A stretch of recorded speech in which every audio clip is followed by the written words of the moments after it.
Biografi Wali Songo. Sebutan Wali Songo bagi masyarakat muslim memberikan makna yang khusus. Kehadiran Wali Songo ini memiliki pengaruh kuat dalam masyarakat Islam di Pulau Jawa. Biasanya disebut sebagai sunan yang memiliki arti dijunjung tinggi atau dijunjung di atas kepala. Berikut terdapat 9 sunan yang akan dijabarkan oleh saya dan rekan-rekan saya. Yang pertama adalah Sunan Gresik, yaitu nama lainnya adalah Syekh Maulana Malik Ibrahim. Beliau adalah seorang ahli tata negara yang menjadi penasihat raja, guru, pangeran, dan dermawan terhadap fakir miskin. Beliau menyebarkan agama Islam sampai akhir hayatnya pada 12 Rabiul Awal atau bertepatan pada 8 April 1419 Masehi di Desa Gapura atau Kota Gresik. Strategi dakwah beliau adalah menggunakan pendekatan kekeluargaan dengan menawarkan putrinya untuk diperistri oleh Raja Majapahit. Namun, upaya ini tidak berhasil. Kemudian, langkah berikut yang dilakukan oleh Sunan Gresik adalah dengan mengambil jalur pendidikan dengan mendirikan pesantren. Kemudian, peran Wali Songo Sunan Gresik ini terhadap peradaban Islam di Indonesia adalah dengan berdakwah, mengajar, dan mendirikan pesantren melalui jalur pendidikan. Kemudian, yang kedua adalah Sunan Ampel atau Raden Rahmat. Beliau adalah putra cucu Raja Kampa, yaitu ayahnya yang bernama Ibrahim As-Samarkandi yang menikah dengan putri Raja Kampa yang bernama Dewi Chandrawulan. Raden Rahmat pergi ke Tanah Jawa langsung ke Raja Majapahit. Kemudian, Sunan Ampel ini wafat pada tahun 1406 Masehi. Beliau dimakamkan di kompleks Masjid Ampel, yaitu di Surabaya. Sampai sekarang, makam beliau banyak dikunjungi peziarah dari berbagai daerah di seluruh pelosok Indonesia. Pada strategi dakwah Sunan Ampel ini adalah menggunakan tahap awal misi dakwahnya, yaitu membangun pesantren di Ampel Denta yang ada di dekat kota Surabaya. Pada pesantren ini yang diasuhnya adalah Sunan Ampel mendidik kader-kader dai yang kemudian disebar ke seluruh Jawa. Sunan Ampel telah mendidik murid-murid yang terkenal antara lain Sunan Bonang dan Sunan Derajat, yang tak lain keduanya adalah putra Sunan Ampel sendiri, yaitu Maulana Ishak, Sunan Giri, dan Raden Patah atau Sultan Demak. Pada peran Wali Songo, Sunan Ampel ini menggunakan bidang pendidikan, yaitu seluruh ulama penyebar Islam di Indonesia dan juga para Wali Songo menjadikan masjid atau pesantren sebagai pusat dakwahnya. Mereka mendidik dan mengajari masyarakat tentang agama Islam.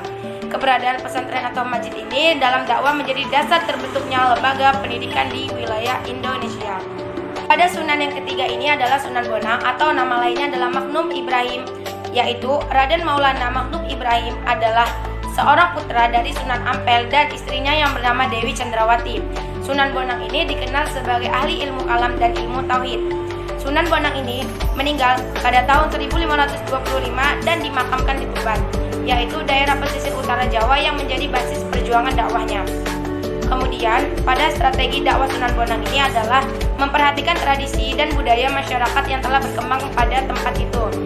Saat itu, masyarakat Jawa memiliki kegemaran terhadap seni pewayangan, yang ceritanya diambil dari ajaran Hindu dan Buddha. Karya yang berupa catatan-catatan pengajaran tersebut dikenal dengan suluk Sunan Bonang atau primbon Sunan Bonang, yaitu suluk atau primbon hasil karya Sunan Bonang yang berbentuk prosa dalam gaya Jawa. Namun, penggunaan kalimat-kalimatnya banyak sekali dipengaruhi oleh bahasa Arab. Di antaranya adalah Sekar Damar Wulan. Kemudian, pada peran Wali Songo Sunan Bonang ini adalah bidang kebudayaan, di antaranya yaitu ucapkan salam kepada setiap kaum muslim yang dijumpai, atau penggunaannya dalam acara-acara resmi pemerintah. Misalnya, presiden kita jika ingin berbicara baik di dalam forum resmi atau tidak, beliau selalu menggunakan ucapan salam berupa kalimat Assalamualaikum warahmatullahi wabarakatuh, dan masih banyak lagi yang lainnya. Yang keempat yaitu Sunan Kalijaga atau Susuhan Kalijaga, yaitu seorang tokoh Wali Songo yang dikenal sebagai wali yang sangat dekat dengan musik Indonesia karena kemampuannya memasukkan umat ke dalam tradisi dan budaya Jawa. Makamnya berada di Lampung. Strategi dakwah Sunan Kalijaga yaitu dengan pendekatan seni dan budaya. Beliau berdakwah dengan mendalam dan beliau membuat pertunjukan yang tidak mematok harga bagi siapa saja yang melihatnya. Strategi dakwah ini ternyata berhasil di masyarakat. Yang kelima yaitu Sunan Giri. Sunan Giri adalah nama salah seorang Wali Songo dan pendiri Kerajaan Giri Kedaton yang berkedudukan di daerah Gresik, Jawa Timur. Sunan Giri membangun Giri Kedaton sebagai pusat penyebaran agama Islam di Pulau Jawa yang mempengaruhi bahkan sampai ke Madura, Lombok, Kalimantan, Sulawesi, dan Maluku. Strategi berdakwahnya yaitu lewat permainan anak-anak. Sunan Giri dikenal sebagai pendakwah yang berdakwah melalui permainan anak-anak. Beliau menciptakan permainan seperti jalungan, jamuran, gendir, genit, dan cublak-cublak suung. Sunan Giri juga berdakwah dengan seni.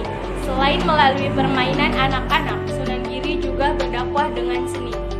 Seni yang digunakan dalam berdakwahnya adalah wayang hingga tembang-tembang Jawa. Sunan Giri menciptakan gending atau lagu instrumen Jawa seperti asmaranda dan cung. Yang keenam adalah Sunan Derajat. Sunan Derajat adalah salah satu sunan dari 9 Sunan Wali Songo. Nama kecilnya adalah Raden Kasim. Kemudian mendapat gelar Raden Syarifuddin. Sunan Derajat juga diperkirakan lahir pada tahun 1470 Masehi. Dia adalah putra dari Sunan Ampel yang terkenal karena kecerdasannya, dan ia merupakan saudara dari Sunan Bonang. Strategi dakwah Sunan Derajat yaitu melaksanakan dakwah dengan membuat pusat belajar agama Islam di Lawang dan Sedayu Pendukuhan. Dalam bidang kesenian, beliau mengubah tembang Jawa, mencapat kuntur, dan juga memainkan wayang sebagai dalang. Gamelan Singo Mangkok yang masih tersimpan di Museum Makam Sunan Derajat sebagai bukti bahwa beliau berdakwah lewat kesenian. Selain kesenian, Sunan Derajat dikenal sebagai dermawan dan berjiwa sosial tinggi. Beliau membuat Pepali Pitu atau 7 ajaran yang menjadi pijakan kehidupan di masyarakat. Yang ketujuh, Sunan Kudus. Sunan Kudus adalah ulama yang dimaksudkan dalam daftar Wali Songo. Nama lahirnya adalah Ja'far Sodi. Ia adalah putra Syahid Usman Haji dengan Siti Sarifah. Strategi Sunan Kudus yaitu menjadi salah satu dari para wali yang merasakan pengalaman belajar di Baitul Masjid Palestina. Pada saat berada di Baitul Masjid, ia berjasa memberantas penyakit yang banyak menelan korban. Berkat jasanya, Sunan Kudus diberi ijazah wilayah atau daerah kekuasaan di Palestina. Setelah pulang ke Jawa, ia mendirikan sebuah masjid di daerah Loran pada tahun 1549. Masjid inilah yang sampai sekarang terkenal dengan nama Masjid Al-Aqsa atau Al-Manar. Kemudian Sunan Kudus mengganti nama daerah sekitar masjid menjadi Kudus, yang diambil dari nama sebuah di kota Palestina yaitu Al-Quds. Yang kedelapan yaitu Sunan Muria. Sunan Muria adalah putra dari Sunan Kalijaga dengan Dewi Saro. Nama aslinya adalah Raden Umar Said. Semasa kecil ia biasa dipanggil dengan Raden Prawoto. Dikenal sebagai Sunan Muria karena pusat dakwah dan bermukim beliau di Bukit Muria. Dalam dakwah beliau seperti ayahnya, ibarat mengambil ikan tidak sampai keruh ayahnya. Dalam sejarah tidak diketahui secara persis tahun meninggalnya, dan menurut perkiraan Sunan Muria meninggal pada abad ke-16 dan dimakamkan di Bukit Muria, Kudus. Strategi dakwah Sunan Muria.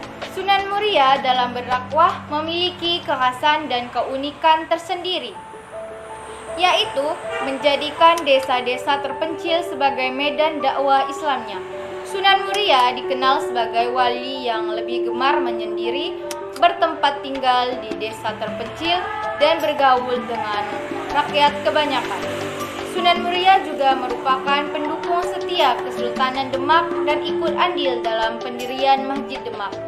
Beliau memiliki karya tulis yang masih digemari hingga saat ini, yaitu Tembang Sinom dan Kinanti. Di Songo yang terakhir yaitu Sunan Gunung Jati. Dikenal dengan sebutan Sunan Gunung Jati, nama asli beliau adalah Syarif Hidayatullah.